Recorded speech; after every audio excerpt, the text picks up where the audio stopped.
February sucks. Very much so. Let me rephrase that. February has to be improved to suck.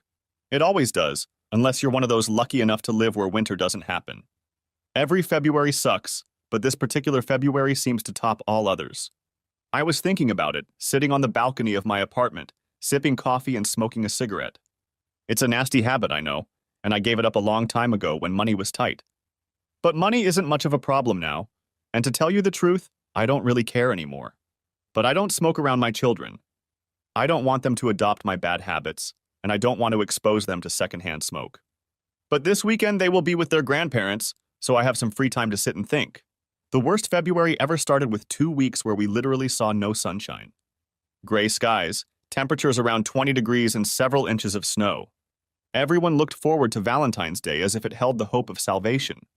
That year it fell on a Thursday, and so many people took the next day off that the editorial writers said we could have shut down the entire city on February 15th.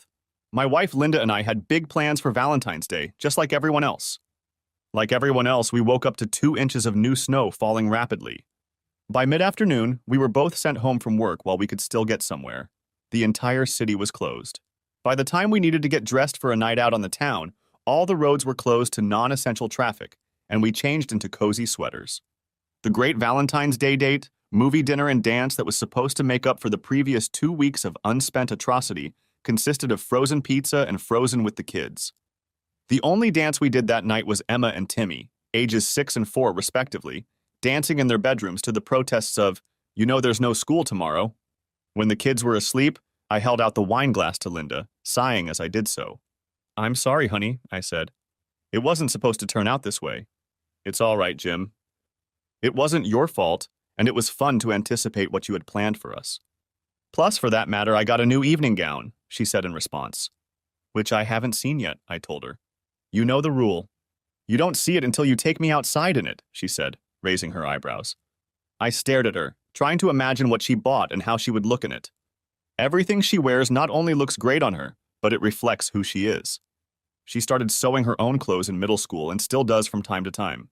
She also sews many of the outfits for Emma.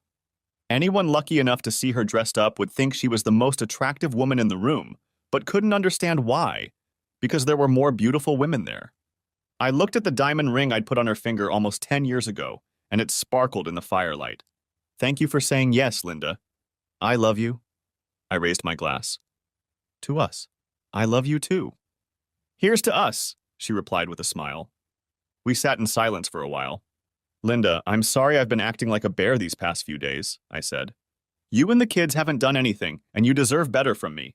It's just this damn February, and it's—" "I know, Jim," she said quietly. "I'm sorry, too. I've been just as bad. I think bears hibernating is the right idea. We really should hibernate until spring. We've all been on edge, even the kids. The people at my job are much worse than you are, though." "What's it like at your job?" "Same thing." "Well, look on the bright side, Jim. We have each other, we have our kids, we have our house, we know where we're going to eat." "Yeah, at the Wendy's," I said with a chuckle, remembering our first date so long ago. It was our standing joke. I'd met her in college. My parents had to withdraw their support to pay for my father's medical bills, and I refused to take out a loan. So after paying for tuition and books, I literally had no money. Linda was a little better off and offered to buy me a drink or go to Holland, but I wasn't satisfied with that, so I saved up to take her somewhere nice. She said I was being silly and stated that the goal was to spend time together and get to know each other better, and we could do that at the Wendy's. So we went there and the rest is history. We have since moved on to a different grade, but we still go to Wendy's from time to time for old time's sake. "Seriously," I said. "How do people get through times like this if they don't have love?" "Sometimes not." Linda shuddered. A couple years ago, her high school boyfriend had killed himself with alcohol and pills on Valentine's Day night. "Well, we want to, and we will," I said. I set down my glass and took her hands in mine. "Happy Valentine's Day, my favorite wife." "Happy Valentine's Day, my beloved husband." We stared into each other's eyes for a minute, and then decided that we really should move this to the bedroom. We ended up with what the editorial writers thought was a 3-day weekend, thanks to the fact that we got about 2 feet of snow instead of the predicted 8 inches. Everything was closed, but fortunately, almost no one was without power, and many had snowmobiles, so everyone who really needed to get somewhere was able to do so. Our kids, of course, were thrilled. Mom and Dad were home all day, snow to play in, pizza to eat, and movies to watch, not to mention no school. What more could they want? Linda and I were very happy with the situation too. There was no need to go anywhere or do anything, and we could enjoy our family at will. We didn't have to worry about food. Linda and I had both grown up in these parts, so we always made sure we had plenty of food and shared it with others just in case. Emma and Timmy were so tired that they didn't even fuss before bedtime and slept like logs. This, of course, allowed Linda and I to satisfy our hearts in a way that we usually had to send the kids out of the house. There were only a few things that seemed wrong to me that weekend. We had hundreds of movies in our house, but the kids only watched one. Frozen. Over and over and over and over again. Okay, it's a cute story. It has some good songs in it, but enough.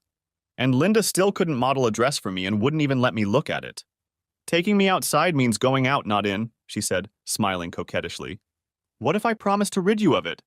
Is that close enough? I asked. Nice try, but no cigar, she said, unwilling to budge an inch.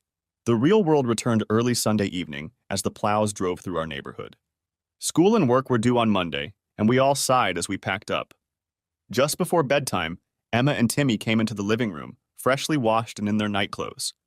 Big Sister, of course, was the spokesperson, standing as straight and tall as she could. Mommy, Daddy, this weekend was the best weekend ever. Thank you for playing with us, watching our movie with us, and being together for 3 whole days in a row. We love you.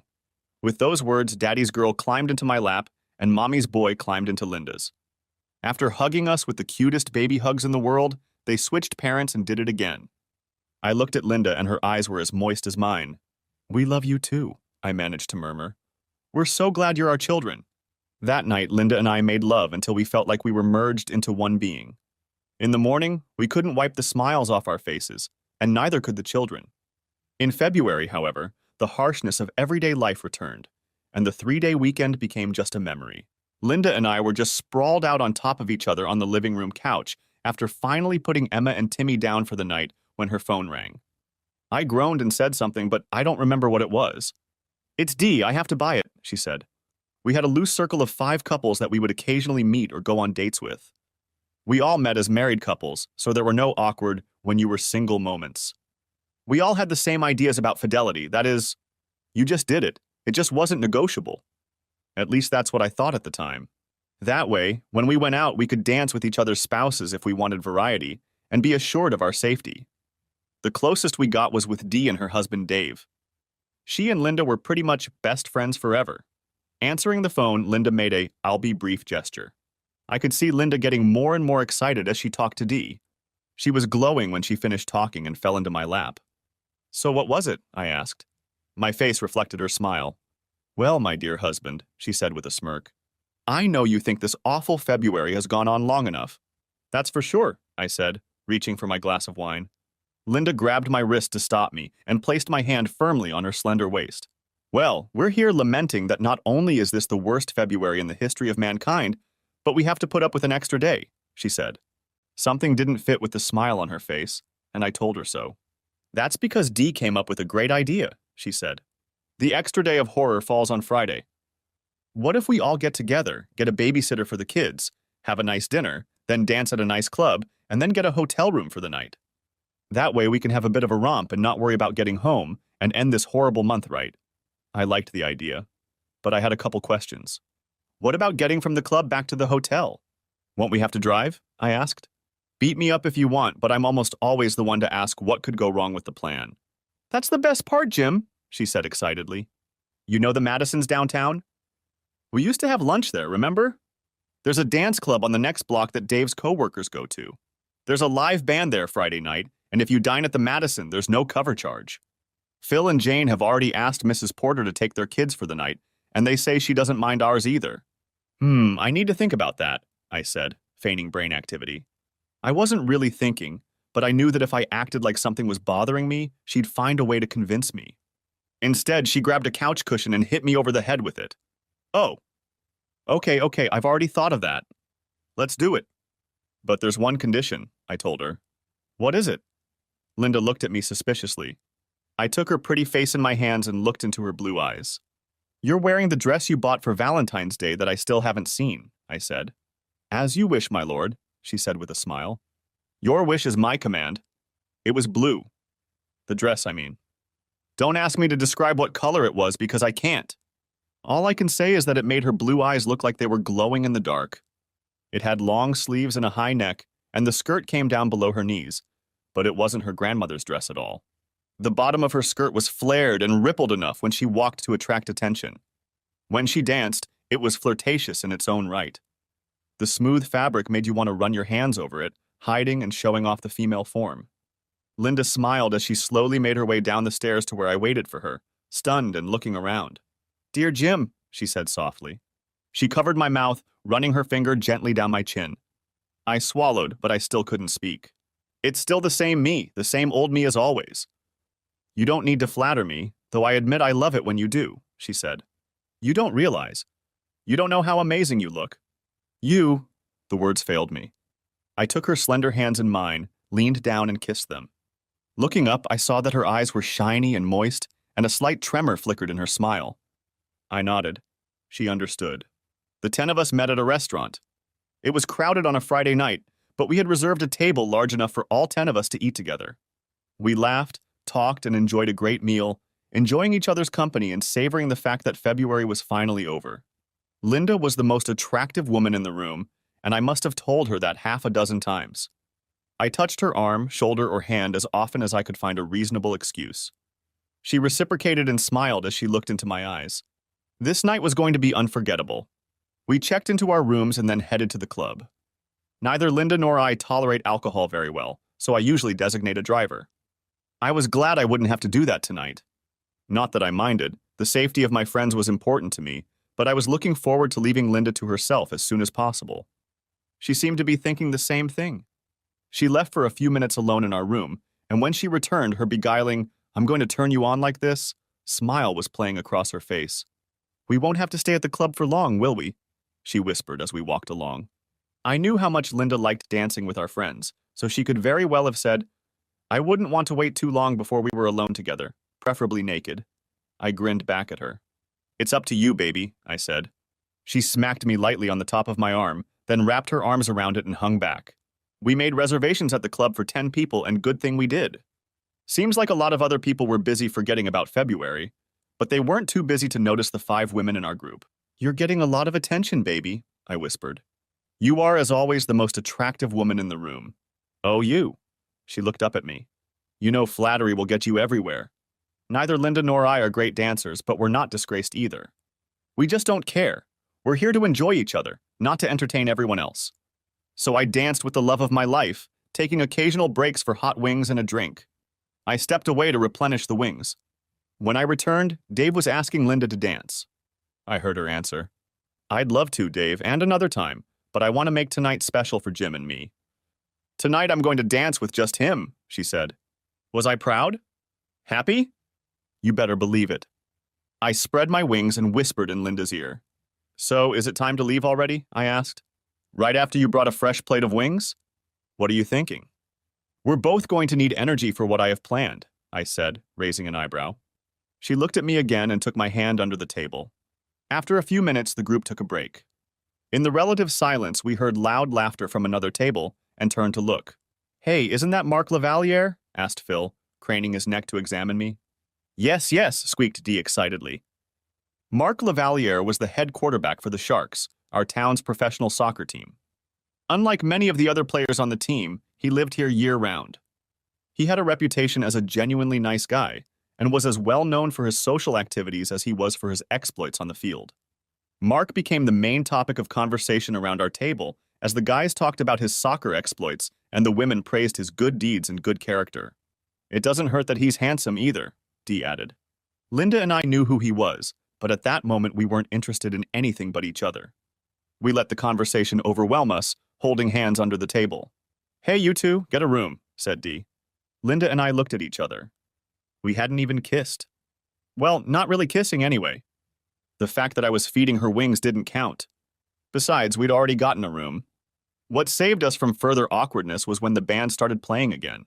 "Shall we dance here or upstairs?" whispered I to Linda. Before she could answer, Jane stepped in. "Look, he's coming this way," she exclaimed. Sure enough, Lavaliere came out from behind his table and headed toward ours. I was amused by the reaction of the women at our table. 4 of them were primping and flaunting, chanting, "Pick me, pick me." Talk about an embarrassing display. If you think a woman can't flaunt when she's sitting down, think again. Linda lowered her eyes and squeezed my hand a little tighter. "Hi, I'm Mark. Would you like to dance?" he asked.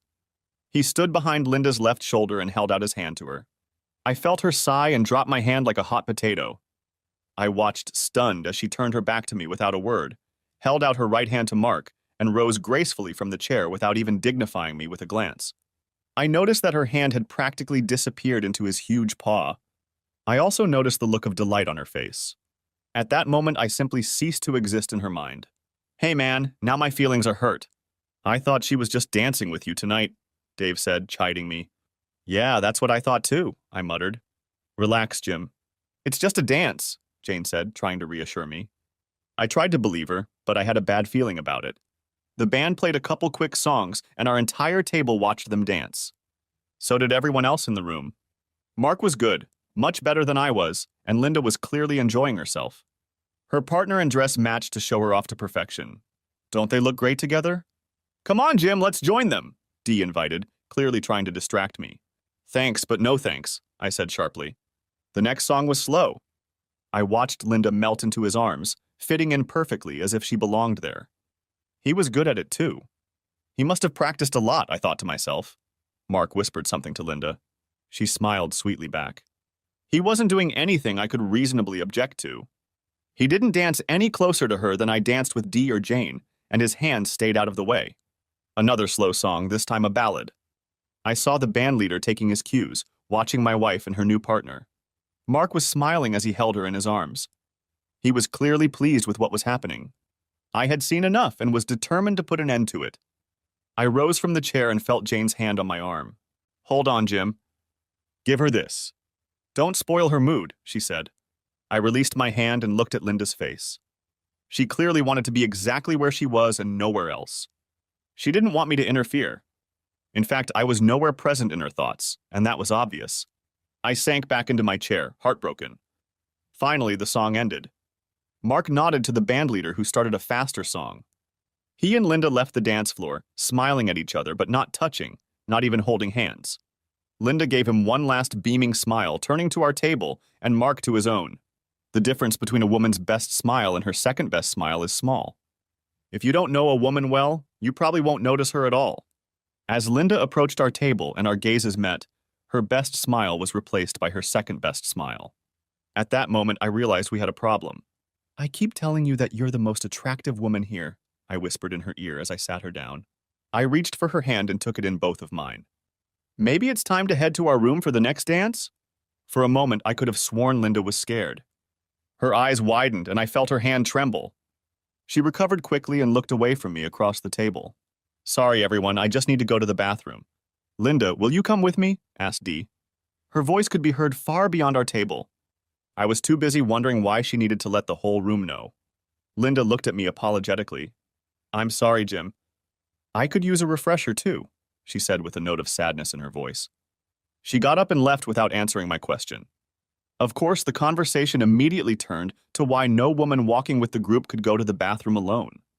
I was just beginning to wonder why my friends were trying so hard to keep the conversation on that topic when Dee came back. She was alone. "Where's Linda?" "Is she okay?" I asked, practically screaming. "Relax, Jim," Dee said, smiling. "Linda's fine, she just has some things to do. You don't need to worry about her. She's a grown woman, you know." What did that mean, I wondered.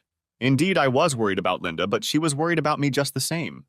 I put up with this bullying for about 5 minutes, and when Linda never came back, I had had enough.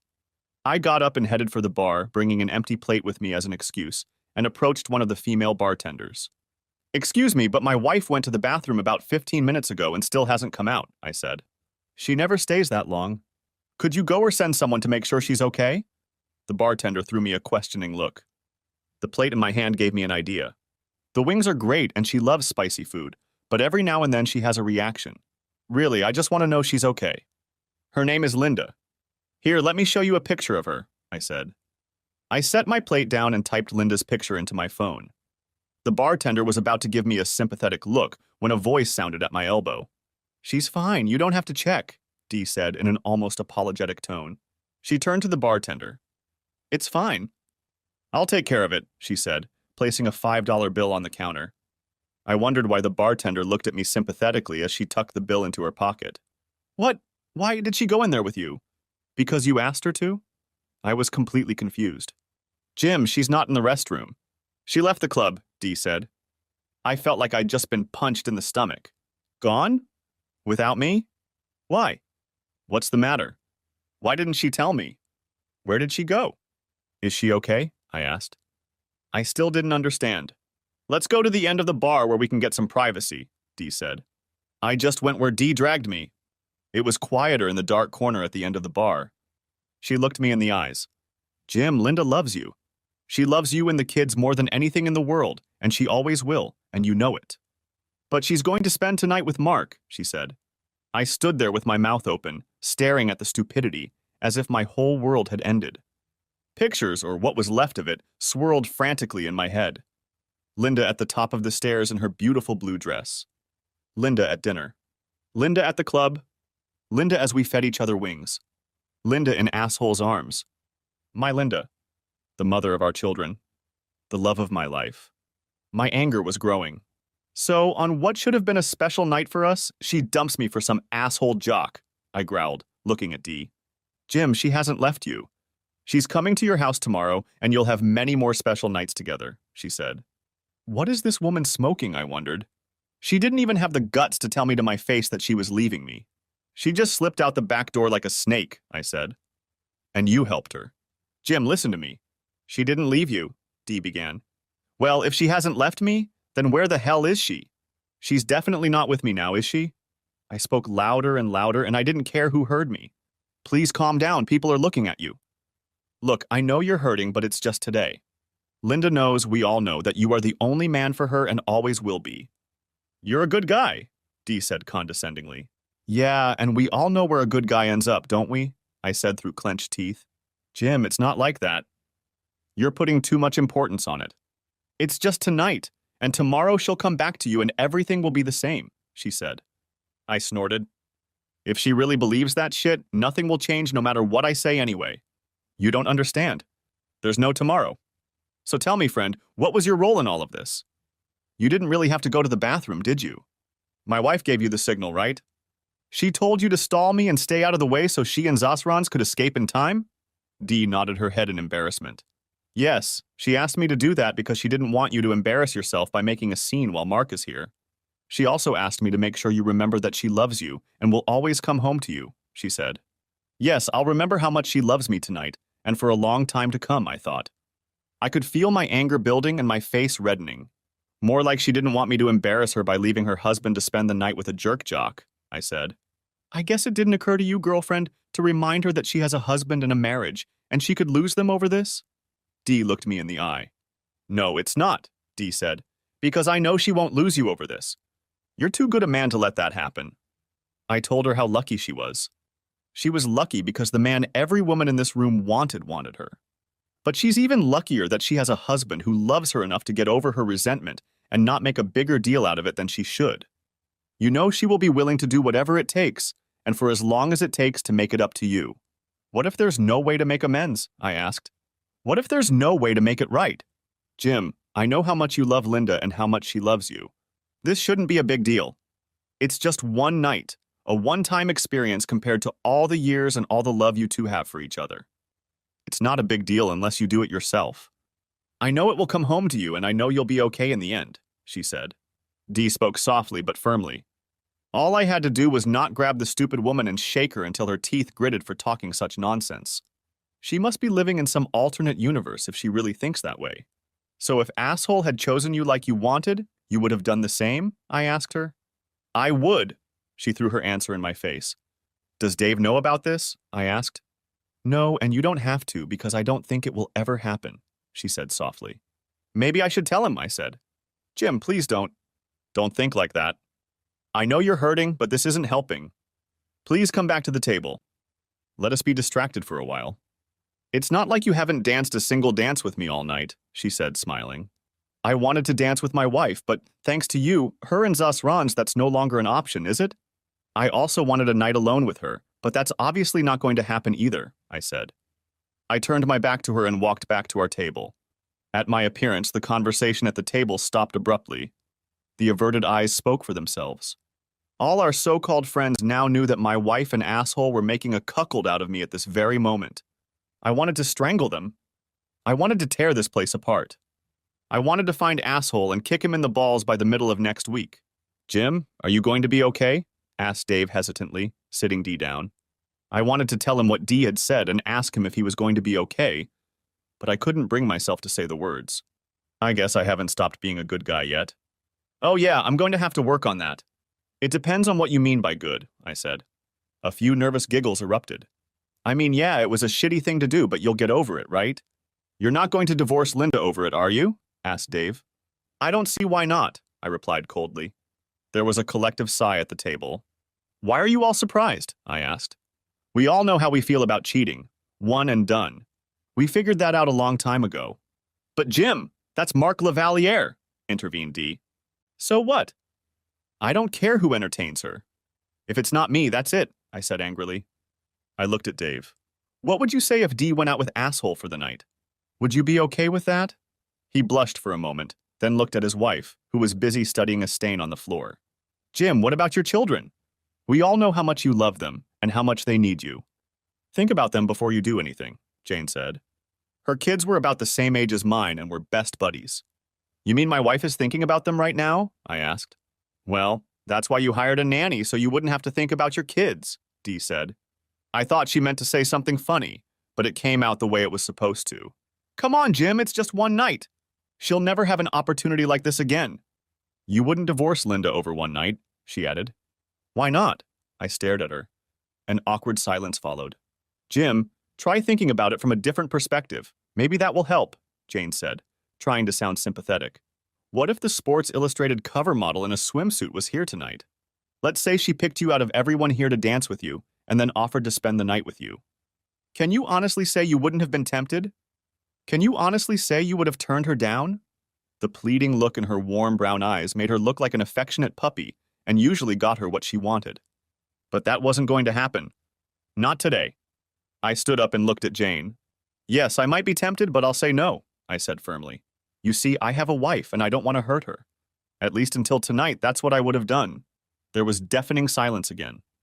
I looked around at all my former friends, and they were all on the side of my cheating wife. At that moment, I sincerely hoped that I would never see any of them again.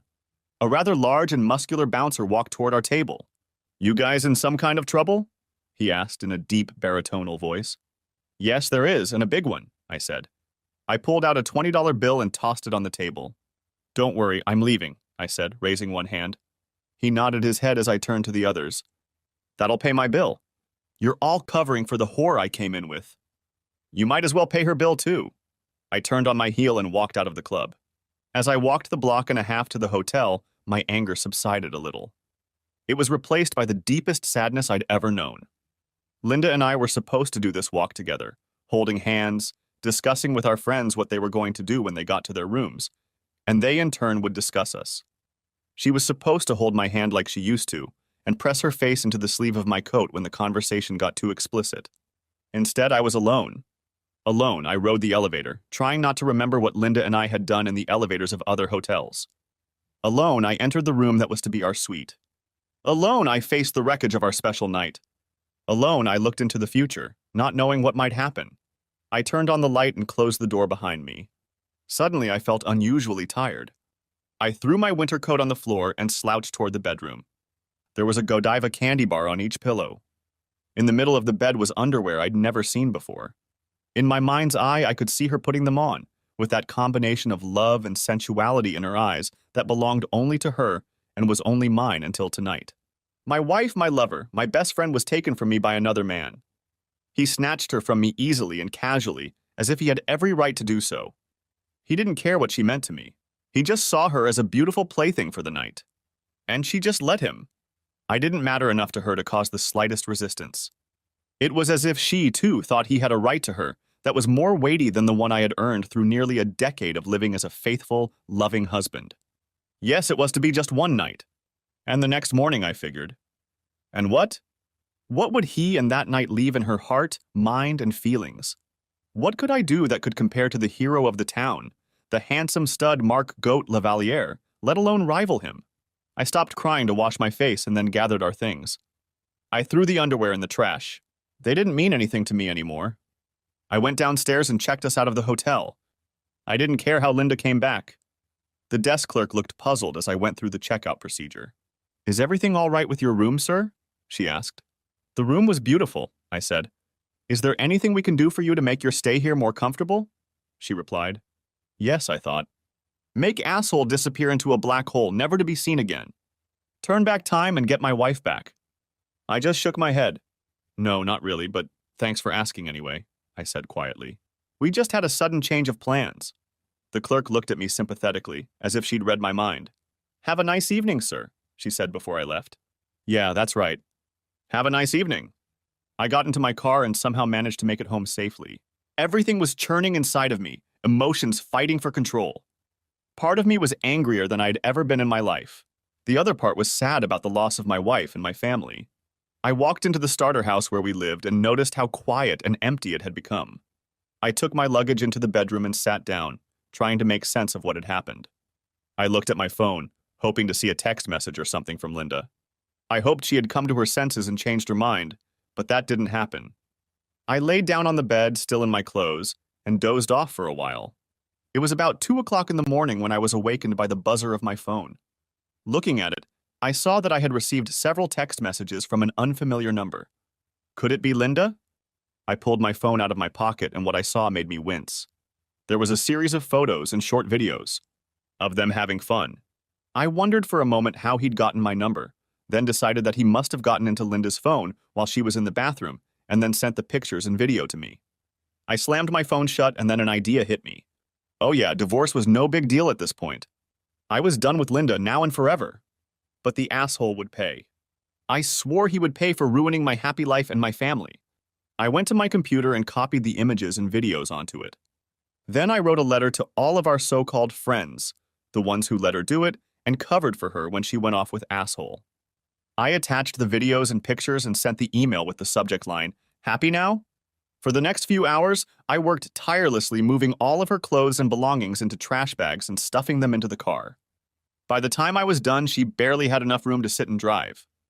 I drove her car out of the garage, changed the code so she couldn't get back in, and took the garage door opener out of her car. I wasn't finished yet and turned to everything that reminded me of our marriage. The portrait hanging over the fireplace, our wedding album, her wedding dress, the bride and groom's glasses on the mantel, the crystal vase at the opposite end of the fireplace, the things she loved, everything. By the time I was done, the house resembled a war zone. Shards of portraits, stuff, shards of glass and silk were scattered everywhere. At one point, I felt like taking a shit, and then another thought came to me. I took off my wedding ring and threw it down the toilet along with my urine and feces. I almost flushed it right then, but another thought came into my head and I decided to wait. I was mentally exhausted, body running on adrenaline as I sat down to get a cup of coffee. I heard something hit the door and realized it was the morning paper. I hadn't realized I'd been doing it for so long. I opened the door and picked up the paper and sat down at the kitchen table again. The next shock I got was when I opened the paper and saw a teaser about the butt. I turned to the sports section and there were giant headlines. Who is Marc Lavaliere's new girlfriend? What? Under the caption was a series of color photos of asshole and Linda leaving the club. The only thing I could assume was that some paparazzi had spotted them and snapped a picture of them leaving the club. Linda clutched at his arm, as she usually did with me, and looked at him with adoration, just as she had once looked at me.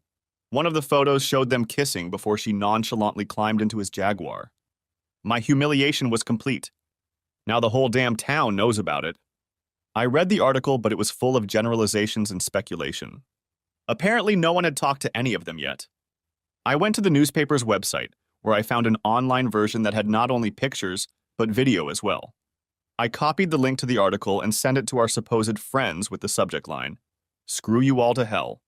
I looked at the clock and saw that it was 5:30 in the morning. I knew Linda's mother was already up and making breakfast for her husband since he was an early riser, so I called. "Hi," she said in response. "Everything okay?" "No, it's not, Mom," I said. "We got along well and I always called them Mom and Dad." "What's wrong, dear?" she asked. Is it the children? No, I said. Have you seen this morning's paper? Not yet, she said. Alfred likes to watch her over coffee. Why? He might want to avoid the sports section, I said. There's an article on Mark Lavalier that he might not like. Alfred thinks only good things about him, says Linda's mother. Maybe not when he sees this, I said. Linda left me at the club we went to with him last night, and they were spotted by the paparazzi getting into his car. Oh my God, she said. Where's Linda now? She's still with that asshole, I said. What, she stayed the night with him? She asked. Yeah, I said. There's a few other things, but that's pretty much the way it was. I don't know when or if she'll come back, but I can't keep her here. If she ever comes back, I'll kick her out and she'll need somewhere to stay. All right, she said. Alfred won't be happy about it. I'm not thrilled about it either. Is there any way to overcome this? No, Mom, she didn't, I said. She deliberately turned her back on me and went off with him. And our so-called friends covered for her. I'm so sorry, Jim, she said. We raised her better than that. Of course, she can stay here if she needs to. But what about the children? They're at the babysitter's for the night, I said. I may have to ask my in-laws to watch them for the rest of the weekend. Okay, she said. Let me know if there's anything I can do to help, Jim. Thanks, Mom, I appreciate it, I said. I had another idea, so I went back to the computer. I grabbed the link to the asshole article and opened Linda's Facebook page. We had no secrets from each other up to this point, so I was able to log in as her. I posted the link on her page with the caption, "Guess what? I made it to the front page of the sports section. Went on a date with her lame husband and ended up spending the night with a real student. Lucky me. I figured it would get some tongues wagging, but I wasn't done. I found the email address of the reporter who wrote the article. I figured I had already been humiliated in front of the world, so I threw caution to the wind. I sent the reporter a short email that briefly explained what had happened, and then included a video of asshole telling me he was going to entertain Linda again. I left contact info so the reporter could call me back. I sent the email and burst out into an evil laugh worthy of Snidely Whiplash. At 8 o'clock, I called Mrs. Porter and asked if it was okay if my parents picked up the kids that morning. She assured me that it was and asked if I had seen the sports section of the newspaper. Yes, I said. Was that really Linda? She asked me. Unfortunately, yes, I said. That's why I'm going to ask the parents to take the kids. I don't want them here when she comes back. Is she still with him? She asked, shocked. Yes, I said. And I'd appreciate it if you didn't say anything about it to the kids yet. I understand, she said. I'm sorry, Jim, you don't deserve it. Thank you, I said and ended the call. The next call was to my mom. Jim, is everything okay? She asked, picking up the phone. Your father just read the paper, and he should be tying his tie right now. Is it really Linda? Yes, that's right, Mom, I said. She's still not home. Could you pick up the kids from Mrs. Porter's house this morning? I think they should stay with you for the rest of the weekend. It's not going to be pretty here. Of course, son, she said. I understand all that. What are you going to do? Unleash hell, Mom, I said. Listen, son, whatever you do, think of the kids first, okay? They're the most important thing in your life right now, she said. I know, Mom, I said. But thanks for reminding me anyway. And thanks for picking them up and letting me stay with you. We finished talking and I grabbed a cup of coffee. I felt like smoking a cigarette, but I fought the urge and kept walking. Around 9:30, my cell phone rang. I saw that it was Dee and answered it. What? Bellowed I. Jim, it's just me, Dee, she said. I know it's you, I said. What the hell do you want? Jim, I saw this morning's paper and I wanted to apologize. I had no idea it would be this bad, she said. What the hell did you think was going to happen? I asked. My wife left with a star soccer player, a known hero in the community after a night of dancing. Of course you knew someone would be following him. And by the way, it's much worse than that, I added. What do you mean? She asked. You'll have to wait and see. By the way, have you looked at Linda's Facebook page? I asked. No, I haven't, she said. Why? Take a look, I said. Have you looked at your email? Not yet, she said. I always like to have my morning coffee first. Well, the answers to your questions are right here, I said. I hope you're happy as hell. I ended the conversation before she could say anything else, but I assumed she'd call back. After that, I got a few more calls. One was from Jane, who really didn't like the video and photos sent by Zazranets. Why are you so surprised? I asked. I never thought he would actually do something like this, she said. What do you mean, entertaining my wife or sending pictures and videos? I asked. Some pillar of society, don't you think? Jim, what are you going to do? she asked. What do you think? Asked I. You should all be very happy. Now say goodbye. And bugger off. I ended the conversation and sat down to drink my coffee, but then the phone rang again. I didn't recognize the number, but I answered it anyway. Mr. Thomas Carlyle? A woman's voice asked. That's him, I said. Mr. Carlyle, this is Audrey Tanis from the Daily Record. I received an email and video from you. Is your wife the same woman seen with Mark Lavaliere last night? She asked. Yes, that's the one your photographer captured with Zasrans last night, I said. Who? She asked. Sorry, that's just what I call him, I said. I see, she said.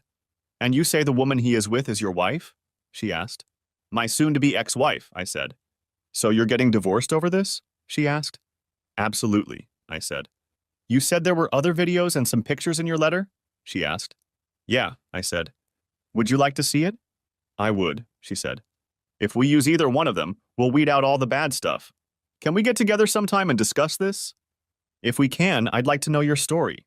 What the hell, I thought. Sure, I said. But I'd like to wait until she gets home first. She's not back yet? Asked Audrey. No, it isn't, I said. Okay, look, why don't you give me a call when you can meet with me and we can talk things over, she said. Sure, I said. We ended the conversation and I put my phone back in my pocket. Curious, I went to her Facebook page and saw several comments on the post I had posted earlier. It was about 50-50ths, with half of the commenters calling her a happy woman and asking what it was like to be with asshole. The other half were judging her for dumping me the way she did. Several of her male friends on Facebook called her a slut and said they would kick her ass if their wives did what she did. I couldn't help but notice that she had lost a few Facebook friends because of this and chuckled to myself. When Linda walked in the door, it was close to 11 o'clock. I looked up from my desk and saw a Jaguar pulling away from the house. Jim, it's me, she said, pulling the key out of the lock. I'm home, she announced, as if spending the night with her lover was a regular occurrence for her. By the way, why is my car parked in the driveway and not in the garage? And what are those things in it? Her eyes widened when she saw me at the table. I knew I looked terrible. Her face turned white as she looked around the house. It was an absolute disaster. Oh my God, she exclaimed. What have you done? Everything has been destroyed. Our wedding portrait, my vase, our glasses. And what is that smell? I just finished what you started last night, I said. Did you get any sleep last night? She asked. I shrugged. Why do you care? I asked her. Look, I'm really sorry about last night, she said. But I'm here now. And I'm still your wife. I shook my head. She walked over to me and tried to kiss my cheek, but I stopped her. Don't touch me, I said. She looked startled, as if I'd slapped her. And no, you're not my wife. Not anymore. At least that's what it says in the paper. And on the internet, too. I guess that's to be expected, given asshole's status. I opened the paper so she could see the spread with all the color photos. Oh no, she said, shocked. How did they get those pictures? I'm not his girlfriend. I don't care what the papers say. What difference does it make? Asked I. You had yours and now we're done. I need to go to the bathroom and then we should sit down and talk, she said. I followed her into the main bathroom and watched as she recoiled from the mess still in the toilet bowl. Is that your restroom ring? She asked, eyes wide. I nodded my head. Yeah, I said. I figured since you trashed our marriage, I should make it official. I took her left hand and scrutinized the rings. What are you doing? She asked. What's that? I asked, pointing to a dried stain on her wedding ring. It looks like... I don't know what you're talking about, she said. Bullshit, bitch, I said, pulling my phone out of my pocket. I went into the text messages asshole had sent me and pulled up a video of him smearing it all over her rings. Her face lost color when I played her that video. Not only did you disrespect me in public with our so-called friends, you humiliated me in front of the whole town and the whole damn world. And then you did it to the symbols of our love, I said, getting angrier by the second. I shook my head, picked up the napkin, and pulled the rings off her. What are you doing? She asked. She shrieked as I threw the rings into the toilet bowl. I then flushed the toilet and watched the rings go down the drain. She screamed, her eyes widened, and her mouth was open as wide as I had never seen it before. My rings! She screamed, tears rolling down her cheeks. You flushed them down the toilet. How could you? You have to give them back. No, bitch, I said. How could you? I've loved you exclusively for over a decade, and this is the thanks I get? Screw you! But it was just one night, she said. We have the rest of our lives ahead of us. I pulled out my phone and turned on the video where asshole said he'd continue to entertain Linda, maybe even while I watched. Was he telling the truth? I asked. Do you really want to do this? To do it in our bed while I watch? It may have come up, but I didn't think he was being serious, she said. Besides, it was just pillow talk. You mean like this? I asked, showing her the video. She shook her head. That's not what I meant, she said. Well, I'm serious, bitch, I said. Get out of here.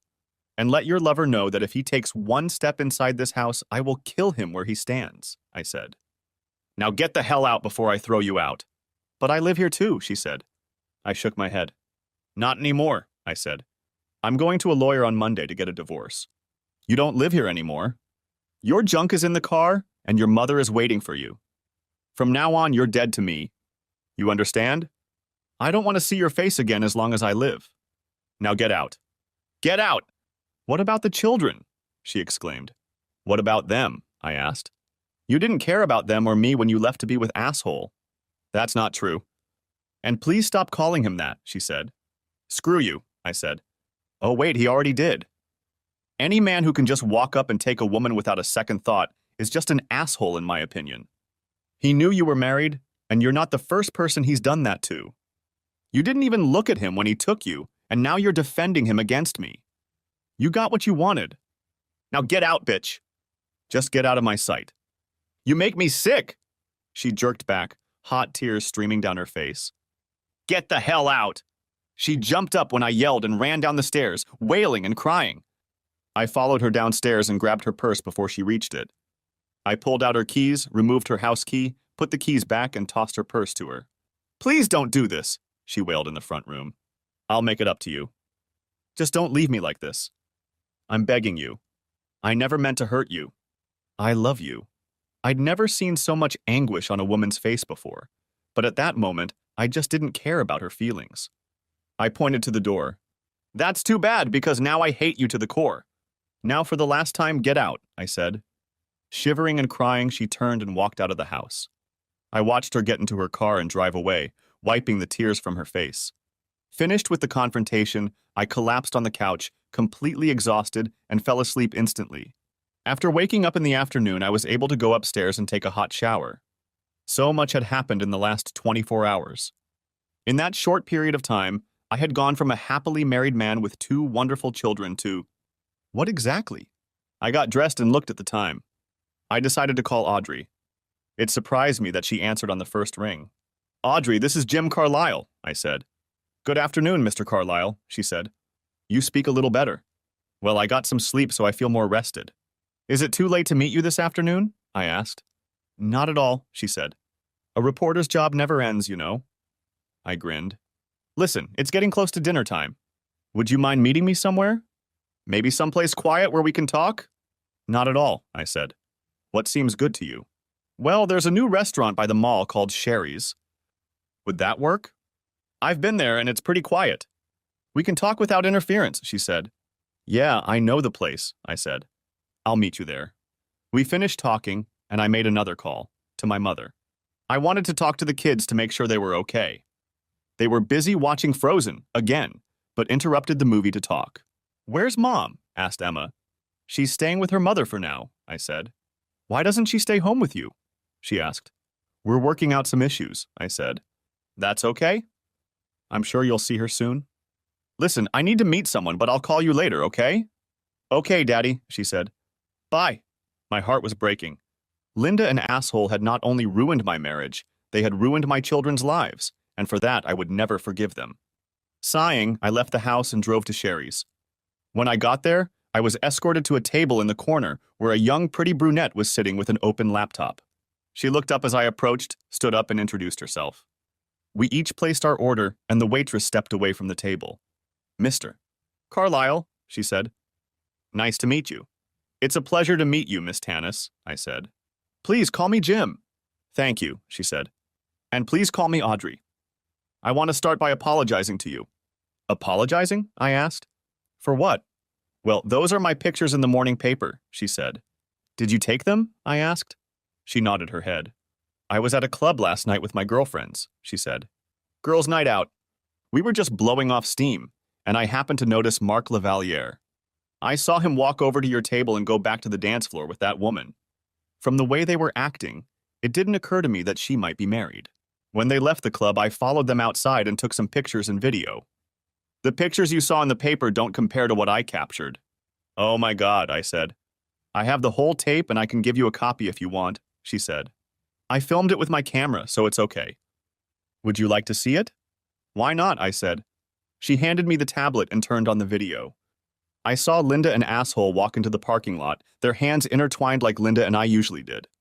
When they got to his car, he turned her around to him and they started kissing. Looking at it, no one could have guessed that she was married to someone else. When the video ended, I gave her the tablet back. Like I said, I'm really sorry about what happened, she said. I quickly gathered up a few things and sent them to the paper, and then I went back to the house. When I got there, you were gone. So you want to tell me your side of the whole thing? I nodded my head and recalled the evening from my point of view. Then I pulled out my phone and held it out to her, along with a pair of headphones. You should take a look at them, I told her. The video is pretty graphic.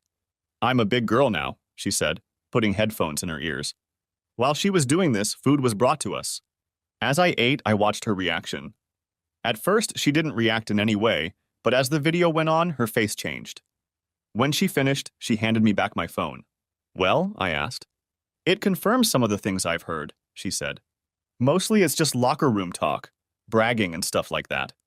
But there's been rumors on social media for a long time that he's a bit of a player. I've never been able to prove any of that. Good old boy network and all that. They seem to have each other's backs, if you know what I mean. I can imagine, I said. So what are you going to do? She asked. I'm going to get a divorce, I said. She knew about my views on fidelity when she did it, but she obviously didn't care. She got hers, and now it's over between us. Any kids? She asked. 2, a boy and a girl, I said. 6 and 4 years old. She shook her head. It's always hardest on the kids, she says. Yes, it is, I told her. What about him? Mark? She asked. I shrugged. I don't know yet, I said. I'm still thinking about it. Part of me wants to beat his ass into the pavement, but I don't want to go to jail. He's a star soccer player, she said.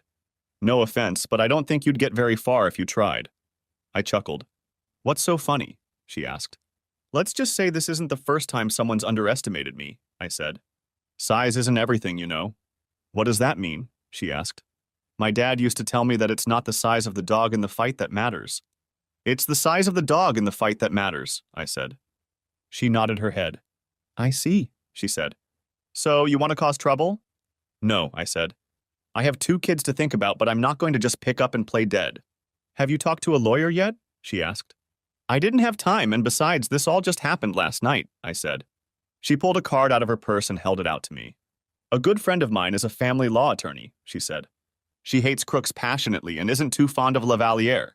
I'll call her and give her a heads up if you want. I looked at the card. Lisa Hawkins, attorney at law, the inscription read.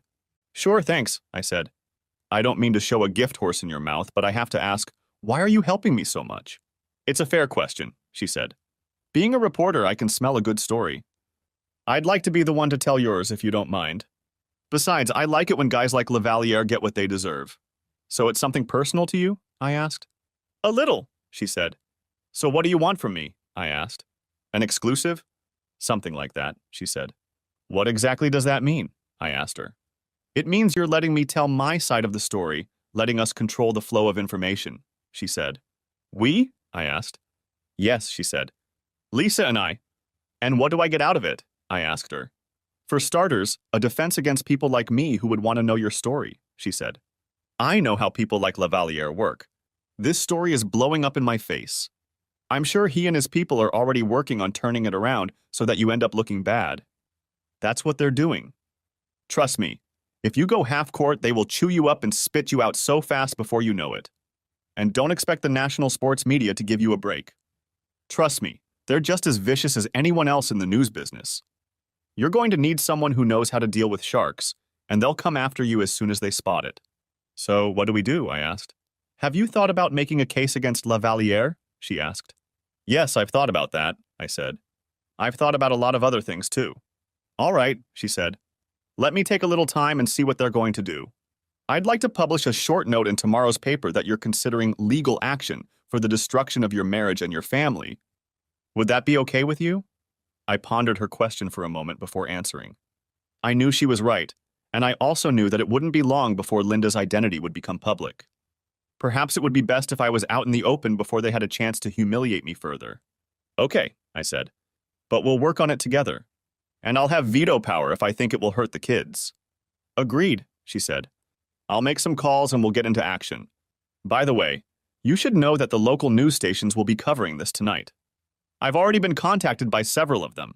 What did you tell them? I asked. I haven't said anything yet, she said. I wanted to talk to you first. I appreciate that, I said. We finished our meal and said goodbye.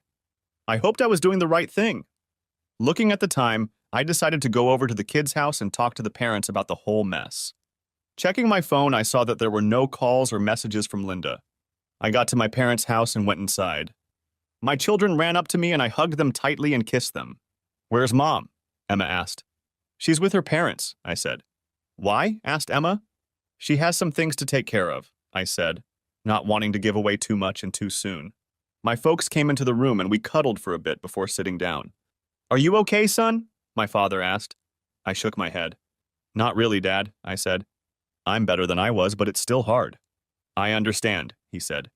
Just then the news came on the television. My father is a news buff, so he turned on the TV and we sat and watched the reports, despite the objections of the two children who thought it was boring. However, a few minutes after the program started, something happened that caught our attention. And now on to our Talk of the Town segment, the male anchor said. The Daily Record reported this morning that star soccer player Mark Lavaliere was spotted leaving a local nightclub with a new girlfriend. A video published by the newspaper shows them leaving the club and getting into his car.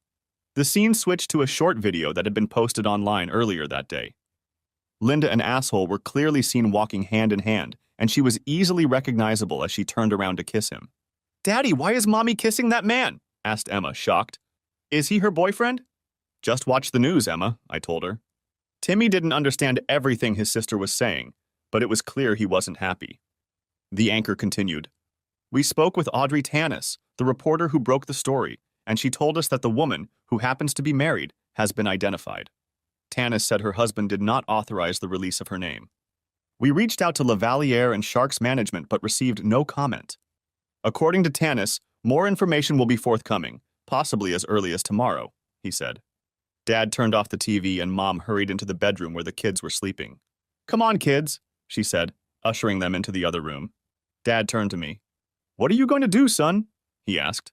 I'm getting a divorce, Dad, I said. He nodded his head. I don't blame you, he said. You know it probably means she gets the kids and you lose everything financially. Maybe, I said. But there's no way I could live with her. Not after this. By the way, I talked to the reporter who broke the story. Yay? He asked. Yes, I said. She offered to tell me everything and help me out. The next few days aren't going to be much fun. This is just the beginning.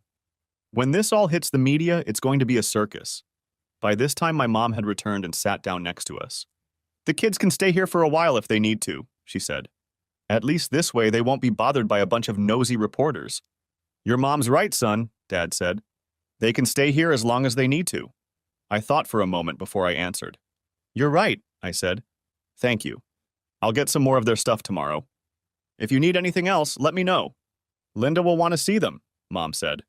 Technically, we can't stop her, not without a restraining order. I know, I said. God, it's so messed up. Why did she do it? Surely she must have known it wouldn't end well. It's hard to say, son, my father said. You do what you have to do. We'll help in any way we can.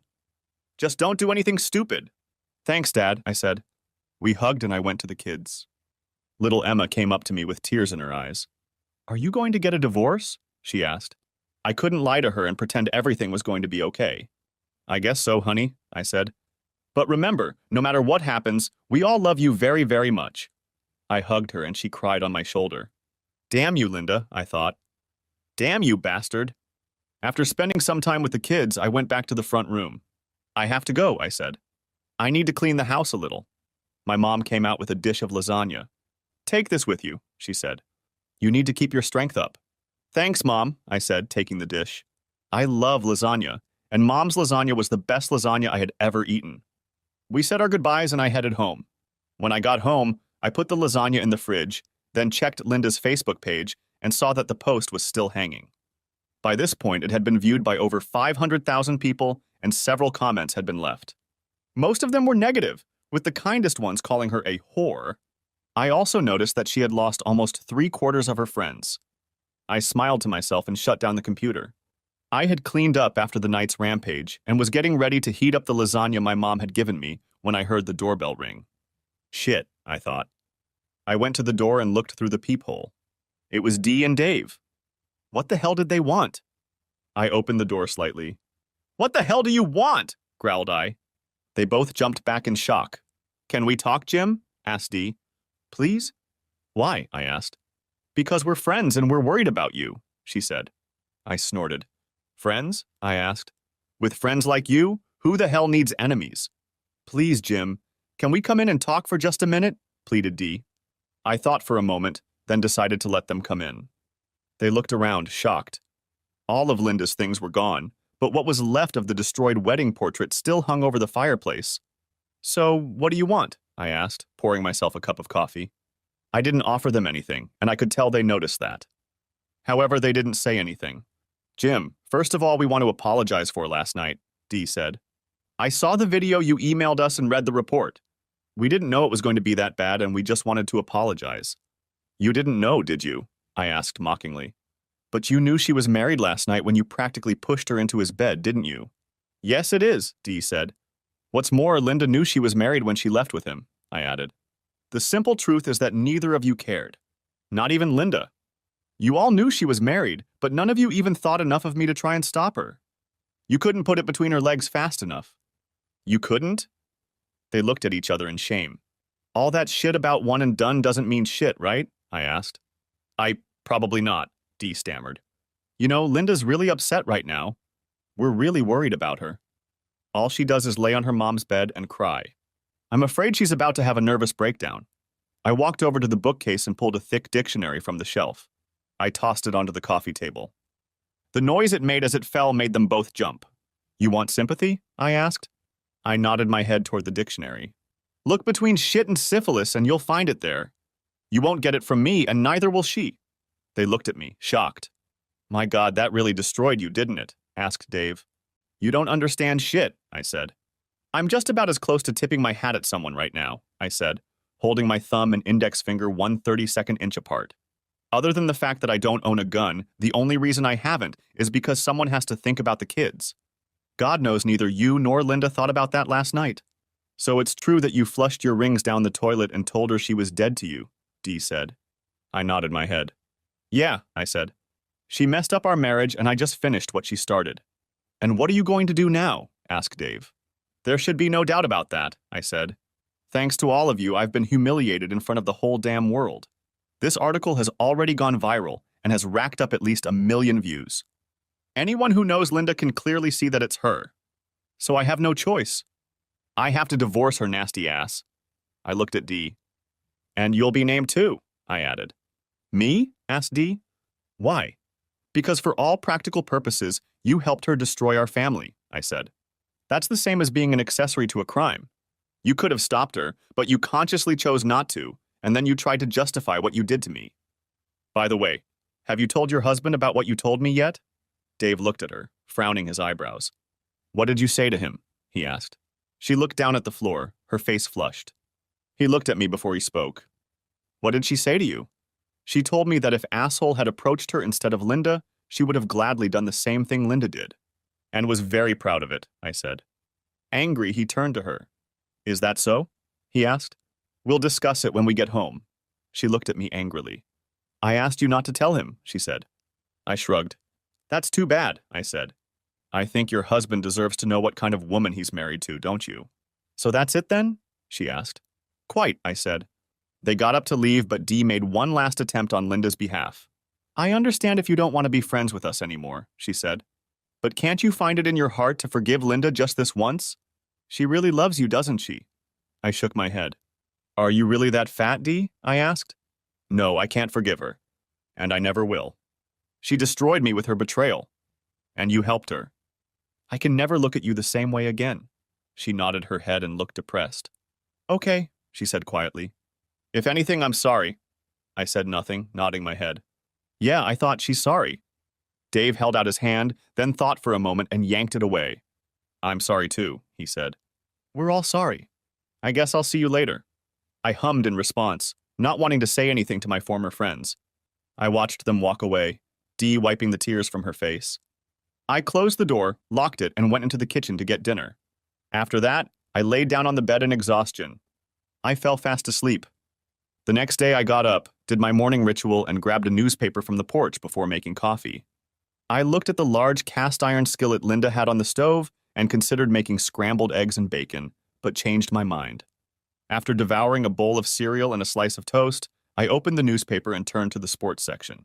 Cheating husband considering lawsuit against Sharks, tight end Mark Lavaliere, read the large headline. This has to be good, I thought.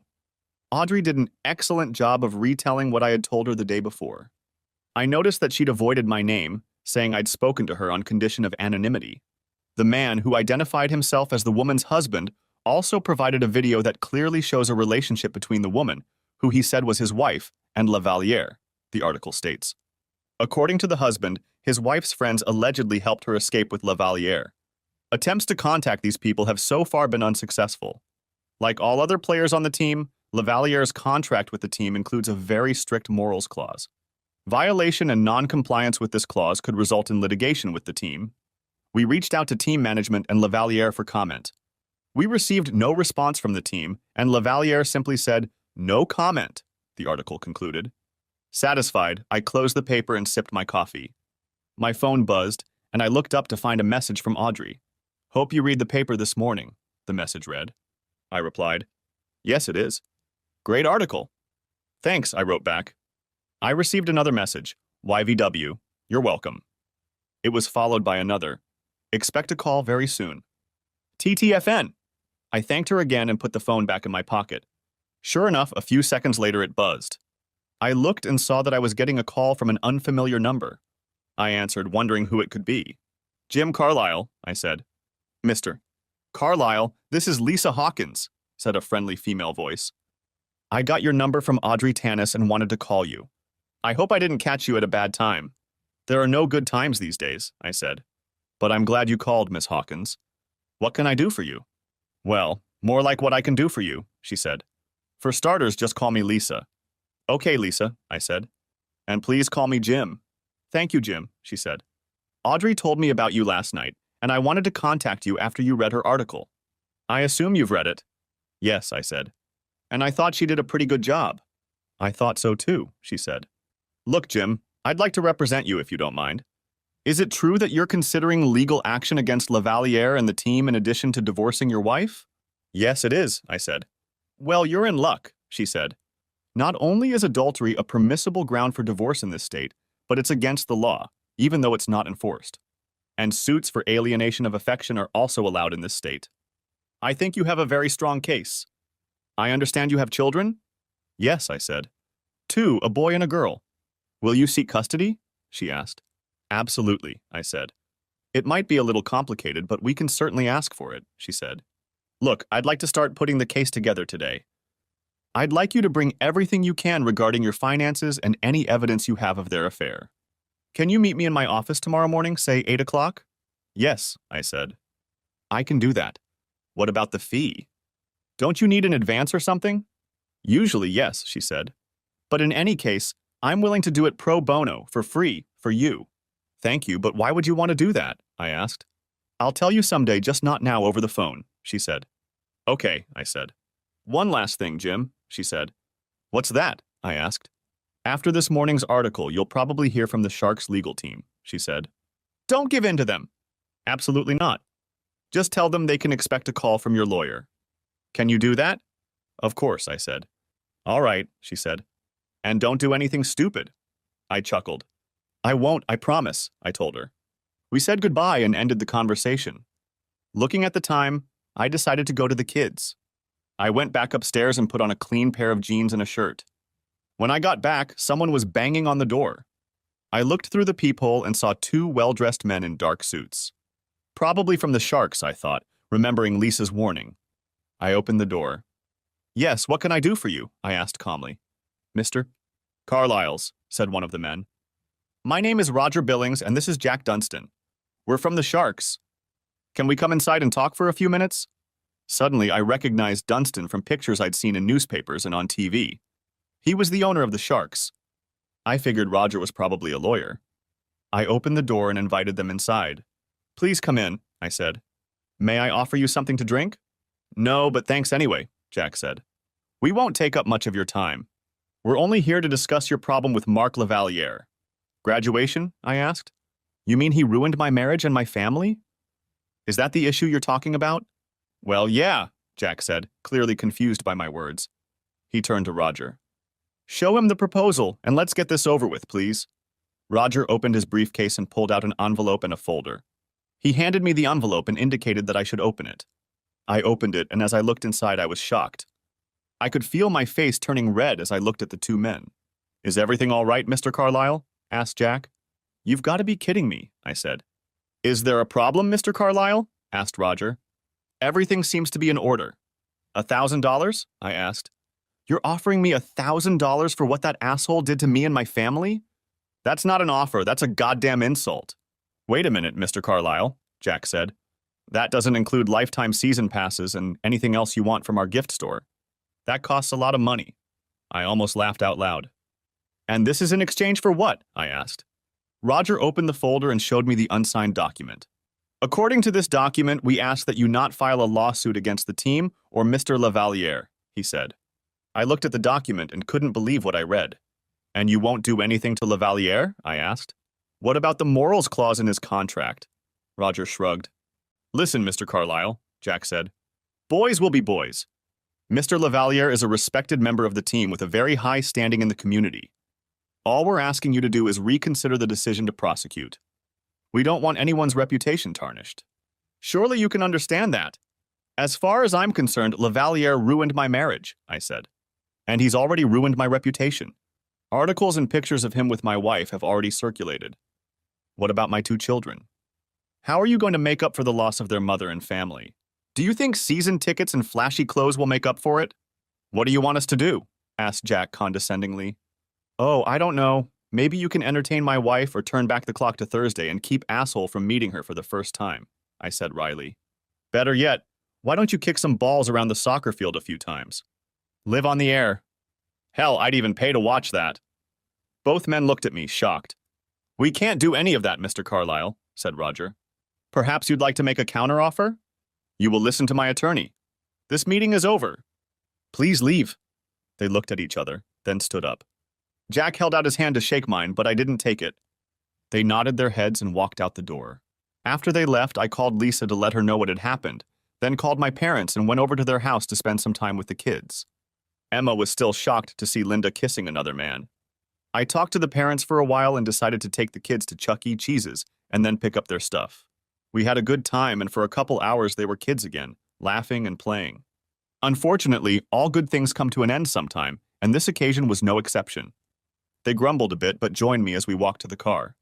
We went to their rooms and packed up their things to take them to their grandparents' house and then went back downstairs. The next thing I knew, the front door swung open. I saw that the door jamb was broken, and the next thing I realized was that asshole was standing there in all his rage looking at me. You goddamn bastard, he shouted. I'm going to hurt you for everything you've done. All I wanted was a piece of ass, but you made a big goddamn federal case out of it. I tried to speak but couldn't as his fist caught up to my face and threw me back. After the stars disappeared from my vision, I realized that I needed to find something to defend myself, as I knew it wasn't going to be all about fists alone. I was filled with rage and I remembered the iron skillet on the stove. He fell to the floor and I dropped the frying pan, but my rage didn't subside. Drop the frying pan, sir, the man said. I let go of the cast iron skillet and turned around, hearing it hit the floor. Stay where you are, hands behind your head. I obeyed the policeman's order and put my hands behind my head. He put my hands behind my back and handcuffed me. After making sure I was no longer a threat, he lifted me to my feet. Officer, he broke into my house, I said. I know, he said. Your neighbor across the street saw him kicking in the door and called 911. I got here as fast as I could. Are you okay?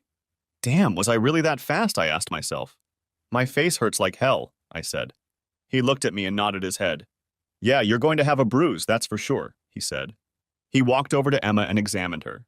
Thankfully, physically she was fine, but she was shaken and scared. He called on the radio and came back to me. "Officer, can I call the parents to come get the kids?" I asked. He looked away for a moment before answering. "Do you have a gun?" he asked. I shook my head. "No, officer, that's why I grabbed the frying pan," I said. "Okay," he said, releasing me from the handcuffs. "But I'm going to have to take your statement." "Thank you," I said. "Am I going to be arrested?" "I don't think so," he said. "I think he broke into your house, attacked you and your daughter. You were just protecting your children. Unless they tell me otherwise, no, I'm not going to arrest you." "I will arrest him, though." I grabbed my phone, which had fallen out of my pocket when asshole hit me. I called my parents, and my dad said he'd be right over. By then, an ambulance pulled up in front of our house, and the paramedics went inside. They examined Emma to make sure she was okay, then examined me before turning their attention to asshole, who was lying unconscious on the floor. As they wheeled him out on a gurney, my dad made his way home. "What the hell happened?" he asked, walking into the house. "We had an unwanted guest," I said. He watched my face for a second. "Damn, boy, this is going to be a mess for a long time," he said. He looked at Emma, who was crying on the couch. He took her in his arms and hugged her. "It's okay, honey, the bad man is gone." He looked around for a moment. "Where's Timmy?" Timmy was hiding under the table, barely visible because of the long tablecloth.